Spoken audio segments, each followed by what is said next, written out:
नमस्कार आप सभी को।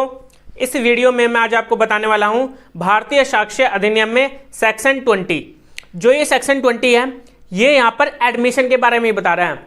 जब भी कोई डॉक्यूमेंट प्रोड्यूस कर रहे हैं और वहां पर वो ओरल एविडेंस भी दे रहा है, मतलब कि ओरली वहां पर बता भी रहा है उसके कंटेंट्स के बारे में डॉक्यूमेंट्स के, तो क्या वहां पर वो रेलिवेंट होंगे? जो वहां पर वो ओरल एविडेंस दे रहा है उसके कंटेंट्स बता रहे हैं डॉक्यूमेंट्स के।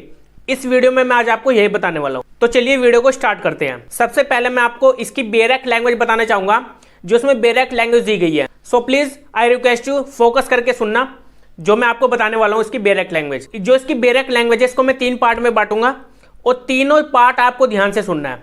जो इसका पहला पार्ट है बेरेक लैंग्वेज में ही पहली लाइन इसकी यहां पर बता रही है, oral admissions as to the contents of the documents are not relevant. यहां पर रेलिवेंट नहीं है अगर जो डॉक्यूमेंट्स के कंटेंट्स वहां पर ओरली बताए जा रहे हैं। इसको मैं आपको एक एग्जांपल से समझा देता हूं। मान लीजिए ए और बी पर्सन है। अब ए पर्सन ने मॉर्टगेज करी थी, मॉर्टगेज डीड करी थी। इसके पास जो प्रॉपर्टी थी ना, इसने इसको मॉर्टगेज कर दी थी इसके नाम पर, बी के नाम पर मॉर्टगेज डीड बना दी थी यहां पर। अब जो बी पर्सन है, बी पर्सन को प्रॉपर्टी का पोजेशन नहीं मिला, तो इसी वजह से बी पर्सन क्या करता है यहां पर ये केस फाइल कर देता है ए पर्सन के खिलाफ में कि मुझे यहां पर पोजेशन नहीं मिला जो मुझे मॉर्टगेज की गई थी। अब कोर्ट बोलती है बी पर्सन को कि आप हमें एविडेंस बताइए, आप हमें एविडेंस दीजिए। अब बी पर्सन क्या करता है, 2 गवाहों को वहां पर खड़ा कर देता है लाकर। जो मॉर्टगेज डीड बनी थी 2 पर्सन यहां पर थे। अभी दोनों पर्सन यहां पर ओरल एविडेंस दे रहे हैं। क्या यहां पर ये एडमिट होंगे यहां पर कोर्ट में? नहीं होंगे। कोर्ट यहां पर बोलेगी आप यहां पर ओरली एविडेंस नहीं दे सकते क्योंकि यहां पर आपकी मॉर्टगेज डीड हुई थी, तो आपको मॉर्टगेज डीड दिखानी चाहिए। ठीक है, अब यहां पर आप ओरल एविडेंस दे रहे हो। अगर आपने मॉर्टगेज डीड जो हुई थी अगर आपने ये लगाई है तो इनकी एविडेंस रेलिवेंट मान ली जाएगी। वो कैसे? जो इसकी बेरेक लैंग्वेज की पहली लाइन है ना, इसका मैंने आपको एग्जांपल बताया।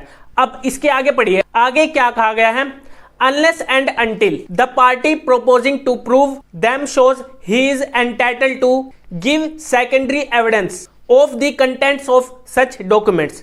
अब यहां पर प्रूव करने की बात की गई है कि आप यहां पर प्रूव कर रहे हो। जो आपके मान लीजिए जो मैंने आपको ए और बी का एग्जांपल बताया था, ए पर्सन ने मॉर्टगेज डीड बनाई थी बी पर्सन के नाम पर और यहां पर इसने पोजेशन के लिए केस फाइल कर दिया था। अब यहां पर ये 2 पर्सन को गवाह के तौर पर ला रहा है और ये दोनों गवाह यहां पर इसके फेवर में क्या दे रहे हैं, ओरली एविडेंस दे रहे हैं। अब कोर्ट ने इसको नकार दिया। अब ये कोर्ट यहां पर बोल रही है बी पर्सन को कि आप हमें मॉर्टगेज डीड दिखाइए। अगर यहां पर आपने मॉर्टगेज डीड दिखा दी, जो आप ये 2 पर्सन गवाह के तौर पर ला रहे हो, इनकी जो गवाही है इनको हम यहां पर ओरल एडमिशन मान लेंगे, इसको हम रेलिवेंट मान लेंगे। अब यहां पर अगर ये मॉर्टगेज डीड दिखा देता है, चाहे वो सेकेंडरी एविडेंस हो चाहे वो प्राइमरी एविडेंस हो, प्राइमरी मतलब ओरिजिनल उसके पास डॉक्यूमेंट हो। अगर ओरिजिनल भी नहीं है तो वहां पर वो क्या दिखा सकता है, उसकी डुप्लीकेट कॉपी दिखा सकता है, जिसको हम सेकेंडरी एविडेंस बोल सकते हैं। ठीक है, अब यहां पर अगर ये प्रूफ कर देता है तो जो यहां पर ये 2 पर्सन इसके फेवर में गवाही दे रहे हैं कि यहां पर मॉर्टगेज डीड हुई थी दोनों के बीच में, तो यहां पर ये ओरल एविडेंस एडमिट कर लेगी कोर्ट। और जो मॉर्टगेज डीड की जो डॉक्यूमेंट्स है ना, उसको भी यहां पर रेलिवेंट मान लेगी। अब आगे पढ़िए, जो इसकी तीसरी लाइन है लास्ट वाली, वो यहां पर बता रही है unless the genuineness of a document produced is in question. यहां पर डॉक्यूमेंट के जेन्युइननेस की बात की गई है कि यहां पर ये डॉक्यूमेंट जेन्युइन है या नहीं है। अब यहां पर ये क्या बता रहा है, क्या यहां पर ओरली एडमिशन मान लिया जाएगा? जो ओरली एविडेंस दिया जा रहा है उसको एडमिट कर लेगी कोर्ट। अब यहां पर जो तीसरी लाइन है इसको भी मैं आपको एक एग्जांपल से क्लियर करा देता हूं। ए और बी पर्सन थे। अब ए और बी ने यहां पर एग्रीमेंट किया था किस चीज का, एक प्रोमिसरी नोट पर। दोनों में लेन देन था। ए पर्सन ने बी पर्सन को क्या दिए थे, उधारी पैसे देते 1 लाख रुपए। अब ए पर्सन क्या करता है, यहां पर प्रोमिसरी नोट पर साइन करवा लेता है। ठीक है, और यहां पर इसको बोलता है कि जो प्रोमिसरी नोट है ये मैं एविडेंस के तौर पर रख रहा हूं, जब तू मुझे पैसे दे देगा तो ठीक है, नहीं तो मैं आपके ऊपर प्रोमिसरी नोट के बेस पर आपके ऊपर केस फाइल कर दूंगा। अब प्रोमिसरी नोट होता क्या, आपको पता होना चाहिए। देखिए, हर एक डिस्ट्रिक्ट कोर्ट में जब भी आप जाते हो, हर एक डिस्ट्रिक्ट कोर्ट में आपको एक प्रो नोट मिलता है। उसको हम प्रोमिसरी नोट ही बोलते हैं, जहां पर पार्टी एक दूसरे के साथ में लेन देन का एग्रीमेंट करती है। ठीक है, तो इसको ही हम प्रोमिसरी नोट बोलते हैं। अब यहां पर ए और बी दोनों कर लेते हैं। अब यहां पर जेन्युइननेस क्या है, जो यहां पर ए पर्सन ने डॉक्यूमेंट पे साइन किए थे ना, ये इसने खुद ने किए थे। बी पर्सन यहां पर बोल रहा है, बी पर्सन यहां पर मुद्दा उठा रहा है इसके जेन्युइननेस के डॉक्यूमेंट्स के ऊपर। मतलब कि डॉक्यूमेंट जेन्युइन नहीं है। यहाँ पर B% बोला है कि जो ये प्रोमिसरी नोट है, जो ये प्रो नोट है, इसके ऊपर मेरे साइन नहीं है, इसके ऊपर मैंने साइन नहीं किए। जो ए पर्सन यहाँ पर प्रोमिसरी नोट को दिखा रहा है डॉक्यूमेंट्स के बेस पर। तो यहाँ पर ये एक ओरल एविडेंस दे रहा है, किसके बेस पर? जो डॉक्यूमेंट्स का क्वेश्चन निकल कर आ रहा है कि ये जेन्युइन है या नहीं है। तो इसके बेस पर यहाँ पर कोर्ट इसकी जो B% यहाँ पर एविडेंस दे रहा है, इसके ओरल एविडेंस को यहाँ पर क्या कर लेगी? एडमिट कर लेगी। इसको हम एडमिट कर लेंगे यहाँ पर, लेकिन यहाँ पर जेन्युइननेस होना चाहिए कि जो ये डॉक्यूमेंट है ये जेन्युइन है या नहीं है, ये क्वेश्चन उठ कर आ रहा हो।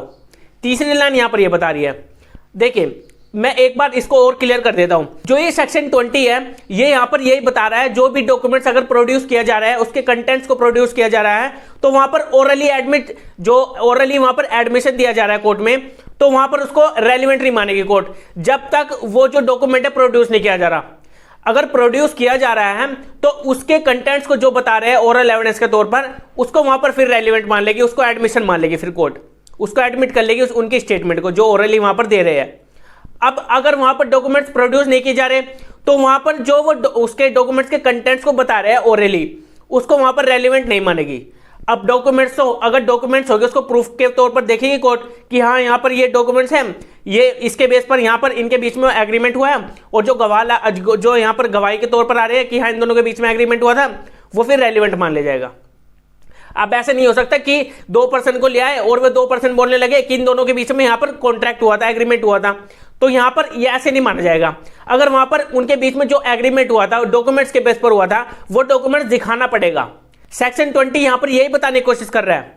अब आपको क्लियर हो जाना चाहिए जो सेक्शन 20 यहाँ पर क्या बता रहा है, जो कि ओरल एविडेंस के बारे में बता रहा है, उसको हम रेलिवेंट कब मानेंगे, कब नहीं मानेंगे, कब उसको एडमिशन मान लेगी कोर्ट, जो ओरल एविडेंस दिया जा रहा है डॉक्यूमेंट्स के बेस पर। तो अब हम मिलेंगे अपनी नेक्स्ट वीडियो में, जिसमें हम जानेंगे सेक्शन 21 को। Okay bye.